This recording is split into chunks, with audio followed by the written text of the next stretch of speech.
Hola a todos y a todas, soy en el profe de historia, las posadas guatemaltecas. Aprovechamos también para solicitarles que se suscriban al canal El Profe de Historia y de preferencia que también activen la campanita para recibir las notificaciones de los videos nuevos del Profe de Historia.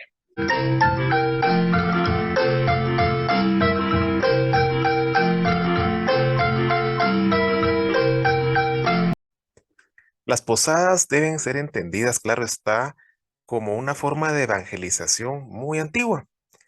De hecho, se trata de una novena, es decir, de un rezo, de una novena que fue adaptando diferentes connotaciones, por ejemplo, en México, Centroamérica principalmente, y vamos a ver que hay otras posibilidades en el resto de Latinoamérica.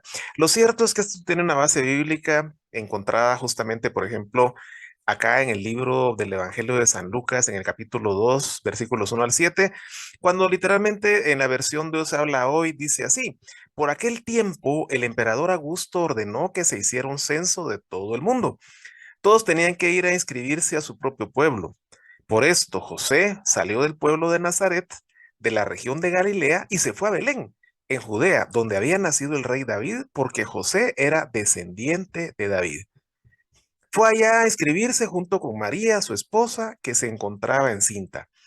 Y sucedió que mientras estaban en Belén, le llegó a María el tiempo de dar a luz. Y así nació su hijo primogénito y lo envolvió en pañales y lo acostó en el establo porque no había alojamiento para ellos en el mesón. De tal manera que se trata de una tradición muy, muy importante del cristianismo que hace referencia a ese momento cuando José y María hacen ese recorrido importante desde Nazaret hasta Belén. Si lo vemos ahora en un mapa actual, podríamos imaginarnos el recorrido que pudieron haber hecho estos personajes, que aproximadamente son 145 kilómetros. Claro está que pudo haber sido a pie. Algunas personas piensan que utilizaron algún animal de carga, por ejemplo, un borrico.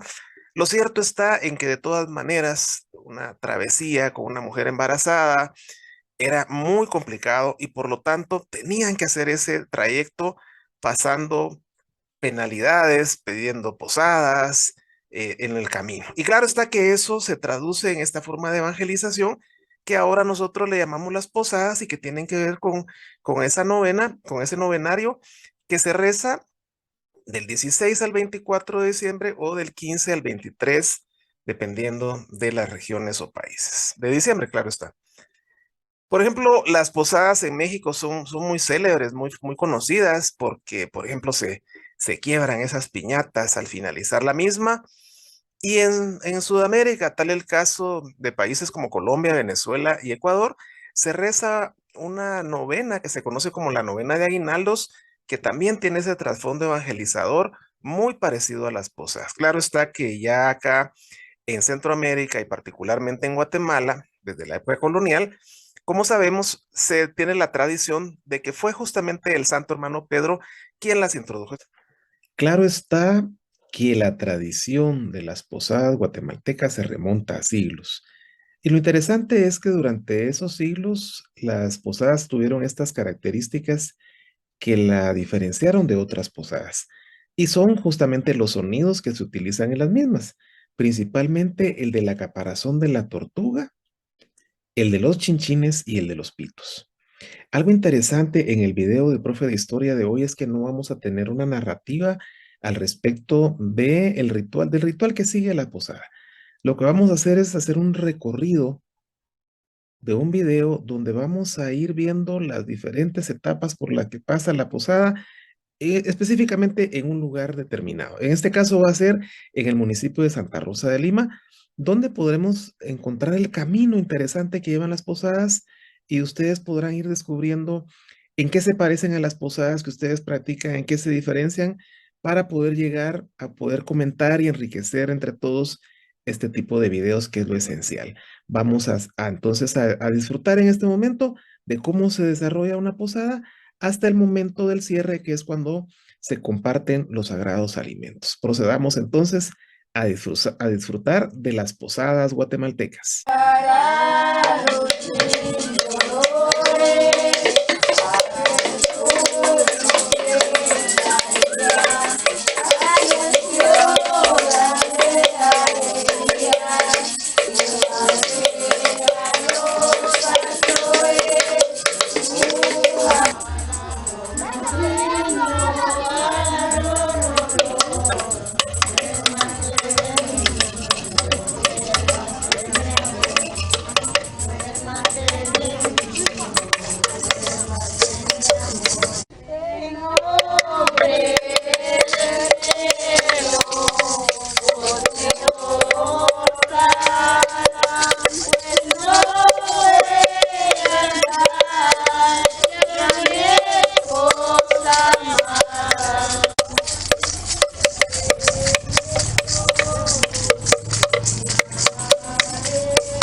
María, Madre de Dios,